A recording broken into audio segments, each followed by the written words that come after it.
যতক্ষণ পর্যন্ত আমরা বাজেটে যতক্ষণ পর্যন্ত বাজেট ঘোষণা না হবে এবং বাজেটে আমাদের পে স্কেলের বরাদ্দের কথা না বলবে যে পে স্কেলের জন্য এত টাকা বরাদ্দ রাখা হয়েছে, সেটা না জানা পর্যন্ত আপনারা কেউ বুঝতে পারবেন না বা কেউ বলতে পারবে না যে আসলে পে স্কেল হচ্ছে। আমরা সবাই শুধু অনুমান করছি, এর কাছ থেকে ওর কাছ থেকে বিভিন্ন ভাবে শুনে আমরা সেগুলি প্রচার করছি, বলছি সবাই। আসলে বিষয়টা হচ্ছে যে আদৌ কি পে স্কেল আমরা পাচ্ছি, তাহলে সেই পে স্কেল পাওয়ার জন্য আমাদের দায়িত্ব কি? 22 লক্ষ কর্মচারীর মধ্যে আমরা এই 400-500 মানুষ যদি ফালাফালি করি, লাফালাফি করি, তাতে কি হবে বলেন? আরো কিছু সংগঠন আছে, তারা এখন নিজেদের মধ্যেই মানে কামড়াকামড়ি শুরু করেছে, দাবি একটাই, অথচ তাদের বাহুবল দেখাইতে হবে, আলাদা আলাদা প্রোগ্রাম করতে হবে। এই যে দেখেন 16ই মে আমাদের যে প্রোগ্রাম, এটা আরো 1 মাস আগে ঘোষণা করা। এটা কি আপনারা জানেন কিনা যে 16ই মে যে প্রোগ্রাম আমরা করব, এটা অনেক আগেই কিন্তু আমাদের ঘোষণা করা।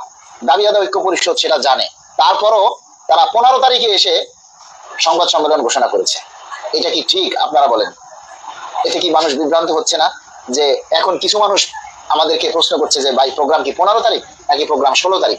এখন তাদেরকে আবার উল্টা বুঝাইতে হচ্ছে যে না, 15 তারিখ আমাদের কোনো প্রোগ্রাম নাই, আমাদের প্রোগ্রাম হচ্ছে 16 তারিখ। মানে এই ব্যাখ্যাটা এখন আমাদেরকে দিতে হচ্ছে। কেন আমাদেরকে এই ব্যাখ্যাগুলি দিতে হবে বলেন? পে স্কেল তো সবার, পে স্কেল নিয়ে আন্দোলন করছি, সবাই আমরা কাজ করছি। আপনি আপনার সংগঠন নিয়ে থাকেন, আমরা আমাদের সংগঠন নিয়ে থাকি, তাই না? যার যার সংগঠন নিয়ে কাজ করি, কিন্তু আমরা একসাথে কাজ করলে দোষ কি? একসাথে কাজ করলে দোষ কি? তাদের কাছে আমাদের পরিচয় হচ্ছে আমরা ভিউ ব্যবসায়ী, আমরা ইউটিউবার, এছাড়া তাদের কাছে আমাদের আর কোনো পরিচয় নেই। তাহলে তাদের সাথে আমরা কিভাবে একত্রিত হব? তাদের সাথে আমরা কিভাবে একসাথে কাজ করব? আর আমরা এই যে লাইভে প্রতিদিন পাগলের মতো এসে আমরা আমাদের দাবির কথা বলি, চিল্লাচিল্লি করি, পে স্কেল হলে কি আমরা একাই ভোগ করব বলেন? এই যে এখন 265 জন লাইভে আছেন, আপনারা কয়জনের দায়িত্ব পালন করছেন, কয়জনে শেয়ার করেছেন? এই সব কথা বলতে বলতে মানে এখন আমাদের কাছে মানে বিতৃষ্ণা লাগে। আপনারা কিভাবে পে স্কেল পাবেন বলেন? এই যে প্রেস ক্লাবে আমরা হল ভাড়া করছি 15,000 টাকা দিয়ে, তারপরে মিডিয়াকে টাকা দিতে হবে। মিডিয়াকে টাকা ছাড়া কোনো টেলিভিশন চ্যানেল প্রচার করবে না, এই অনলাইন পত্রিকা এগুলি এই সব নিউজের কোনো গুরুত্ব নেই। টেলিভিশন চ্যানেলে প্রচার করতে হবে।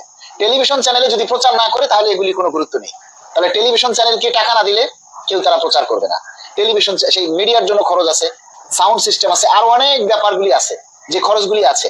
এখন আপনারা বলেন আমাদের কি জমিদারি আছে? আপনারা যদি কিছু কিছু সহযোগিতা না করেন তাহলে আমরা এই প্রোগ্রামগুলি কেন করব? আমাদের কি টাকা পড়ছে যে আমার পকেটের পয়সা দিয়া আপনাদের জন্য আমরা প্রোগ্রাম করতে যাব? পে স্কেল হলে সুবিধা আপনি যেমন পাবেন আমিও পাবো। আপনি ঘরে বসে থাকলে ঘরে বসে থেকে যেভাবে আপনি পে স্কেলের আশা করেন, আমিও ঘরে বসে থেকে আমি সেভাবে পে স্কেলের আশা করতে পারি না? আপনার কাছে 200, 300, 500 টাকা অনেক বেশি হয়ে যাচ্ছে এখন, কিন্তু বছরের পর বছর আপনি দাবি না পেয়ে, বেতন বৃদ্ধি নেই, এগুলি নিয়ে আপনি চলতে পারতেছেন, কিন্তু আপনি 100, 200, 500 টাকা দিয়ে সহযোগিতা করতে পারতেছেন না। আমরা বড় কোনো প্রোগ্রাম করতে পারতেছি না। বড় প্রোগ্রাম, যে কোনো প্রোগ্রাম টাকা ছাড়া কি হয় আপনারা বলেন? যে কোনো প্রোগ্রাম টাকা ছাড়া কি হয় বলেন? ইন্টেরিয়াম সরকারের মতো সচিব কমিটি জুলাইয়ের আগে প্রতিবেদনই জমা দিবে না। আমরা তো ভাই আজকে সচিব কমিটির কাছে আমরা স্মারকলিপি দিয়েছি, যাতে আগামী বাজেটের অধিবেশন শুরু হওয়ার আগেই যাতে চূড়ান্ত সুপারিশ জমা দেয়। বলেন আর কোন সংগঠন এই কাজটা করছে? কেউ করছে বলেন? অন্য কোন সংগঠন সুপারিশ কমিটির কাছে স্মারকলিপি দিছে? স্মারকলিপি দেওয়া মানে কি বোঝেন? আবেদন করা, আমাদের দাবির কথাটা লিখিতভাবে জানানো।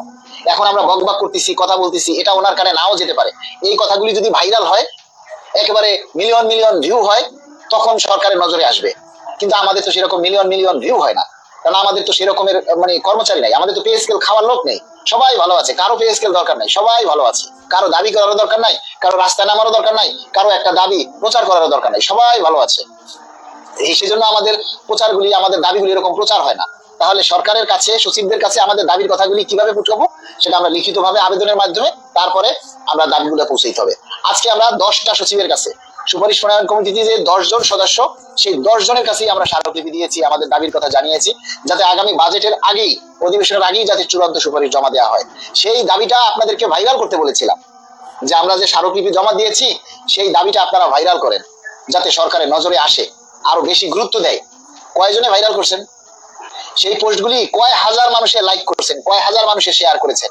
আপনারা তো বলেন যে পে স্কেল চান, পে স্কেল চান। পে স্কেল কি এমনি এমনি চলে আসবে? পে স্কেল কি মামু বাড়ির 1 টাকা নাকি মামু বাড়ির মোয়ার গুলি? বলেন তো ভাই, আপনি একটা দাবি শেয়ার করবেন না, আপনি একটা দাবি প্রচার করবেন না, একটা লাইভে এসে একটা কমেন্ট করবেন না, একটা দাবির কথা লিখে জানাবেন না, একটা শেয়ার করবেন না, আবার 2টা টাকা দিয়ে সাহায্য করবেন সেটাও করবেন না, ঘরে বসে বসে পে স্কেল খালি আকাশে কোণে পড়বে।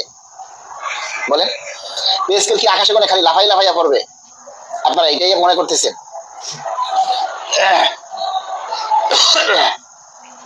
আমরা আপনাদেরকে বলতে বলতে ফেড আপ হয়ে গেছি। খোঁজ খবর রাখে না ভাই, তারা জানে না 16 তারিখে অনেক আগেই বলা হয়েছে, এখন 15 তারিখ বলে কেন?